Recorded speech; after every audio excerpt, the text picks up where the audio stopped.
when you fall behind like that early and it seems like nothing's falling, how impressed were you with the defensive effort to keep you in striking distance, and then just the resiliency of the guys to battle back and get things going offensively also? Yeah, I mean, as bad as we were, offensively, I mean, we, like you said, we were still, right there. We didn't shoot the three ball very good at all, only making two, but we also didn't settle for a bunch. So I'm just really proud. The Mississippi State team is toughness, rebounding, and I thought we went toe to toe tonight, which is huge. I mean, our ability to rebound against good teams, tonight, I think it showed that we can do that. We can win a game ugly and grimy and ugly. Scotty. Yeah, Coach, you mentioned rebounding. Mississippi State came into this game, I think, number 6 nationally in offensive rebound rate. What did you think of the collective effort on the defensive glass? And you mentioned Adu only had one board. Yeah, and I think the big thing, Scotty, is Adu only had, he had 0 offensive rebounds. So the amazing thing about this stat from a rebound, we hold them to 8. Our goal was to hold them under 9. And they shot 27% the first half. In the second half, they shot 33%. For the game, they shot 30%. So there was a boatload of misses. And we corralled, the majority of those. So, we put over 100 defensive rebound signs all over our locker room, on the players' cars. We plastered them all over everywhere because we felt like that was something we had to do to give ourselves a chance to win. Bob. Yeah, Eric, they cut it to 5 there with about 10 minutes to play, I think a little less than 10, and then Connor goes on like a 7-0 run on his own with a couple dunks with some good assists and drains that 3. So what do you think of that mini run he had, just his play overall? Yeah, I mean, a couple people probably wondered if Connor was tired, but he's got incredible stamina, for somebody his size. And I'm really proud of the way that Connor played. I mean, he went toe-to-toe inside. He didn't back down from anybody. I thought he played with incredible toughness. He goes 6 of 11 from the field. What he did is not going to show up the impact he had in our traps, because really he's the key to our traps. He was phenomenal. And then just as a group, just to continue to reiterate, they missed 34 shots, and we had 30 defensive rebounds. And then what's going through your mind when you're 1 for 17, you've had, 8 or 9 turnovers? I mean,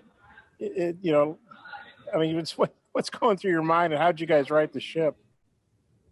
I guess, is my house going to be locked and I can't get in tonight because Danielle tells me to go sleep somewhere else? I was thinking of that. And obviously, it's just frustrating when you can't make a shot and then you turn the ball over, and we had travels and another slow start. So just frustration, really, Bob. And then what'd you guys do to you're ahead by halftime, I thought we did a good job of getting out of our half-court sets and getting out of some of our movement plays. I thought they kind of squeezed us and strangled our movement, multiple option plays. And I thought we just went to straight pick and rolls. We picked apart mismatches. We knew who they were going to switch with, and we just isolated them, to be honest. And then we started playing our drive and kick game. Okay, I got a couple more, but I'll turn it back to Mike. Yeah, Coach, Connor's kind of struggled from three-point land since the start of conference play. How big was it to see one of those fall there in the second half? Yeah, I know Connor's on deck here with you guys. I mean, he'll tell you I have not told him one time not to shoot the ball. I see him in practice every day. I saw him last year shoot the ball. He's an incredibly gifted shooter. So I know it's unique for someone over 7 foot to launch threes, but we continue to have great belief in him. He stretches the floor for us. He's a constant threat for the other team out there. And I have faith that at some point he's going to knock 2 or 3 of these down in a row, and it's going to open up a game for us. Randy. Eric Devo started tonight, but still provided a huge spark. He played over 35 minutes. He scored 10 points. He had 8 rebounds, had a couple of assists. Talk about the role that Devo played tonight as a starter as compared to coming off the bench. Yeah, I thought Devo was phenomenal. I mean, you think that Devo played 36 minutes and Moses Moody played 38 minutes. That's a lot of minutes for a freshman, for 2 freshmen in a 40-minute game. That's a astronomical amount of minutes, and those guys deserved it. They played like it. Obviously, with Desi being hurt, I didn't want to jeopardize him going out there and putting him in a position where he could get it banged up again. But Devo gives us energy and a spark. Now, I'm still, frustrated with how we started the game, and that's all 5 of those guys that are on the floor. So we've got to go back.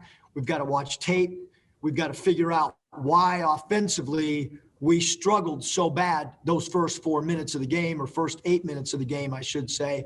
But defensively, that group was off the charts great to start the game. So, but we got to figure something out lineup-wise where we can get off to a better offensive start. Bob, follow up. Yeah, Eric, I got to ask you, what'd you say on the technical? Did you think it was deserved? Do you think maybe that was a quick whistle on you? No comment. you never come. And then you think, I know every game's its own game or whatever, but do you think you guys drew on the Auburn experience, down 19, come back today, you're down 13, kind of keeping the faith kind of thing? I think so, because, we kind of played the same defense, Bob. We were able to get a lot of steals in both games, cause some turnovers, and get the ball out of primary scorers' hands. So I do think that, we had a short turnaround too, and it was an emotional loss. Like, we went to Stillwater, believing in ourselves and thinking we could get a win, and they had a great crowd, and we just, we have a possession where we could win the game. And then to bounce back after, play on a Tuesday instead of a Wednesday after a Saturday tough road game, and we bust back. And I thought the guys had great preparation, and yesterday on a Sunday is normally an off day, and they came back and battled through some stuff. And then Moses twists his ankle, and just really impressed with our preparation on Sunday and Monday. And I heard somebody, I don't know if you saw this on the radio or TV, but that Smith had to get his ankle looked at halftime. So you don't have Desi. Smith, we know he's hurting. Williams is hurting. Moody's hurting. I mean, and yet you still several of those guys had big contributions. Yeah, no, I think they were great. And Moses and I met after shoot around, and with our trainer, I asked why they wanted to meet, and Moses wanted to make sure I didn't play him 40 minutes tonight. Well, I got him 3 minutes, 2.5 minutes rest, so he should be happy. I'm sure you've heard A&M had to postpone their game tomorrow night. They've got COVID issues. That Saturday game maybe is a little bit in doubt. What are your thoughts on that? I'm going home. I'm watching Texas A&M. Our team is preparing for Texas A&M. That's what's on our schedule. That's what I believe will happen. We look forward to playing another game on Saturday against Texas A&M.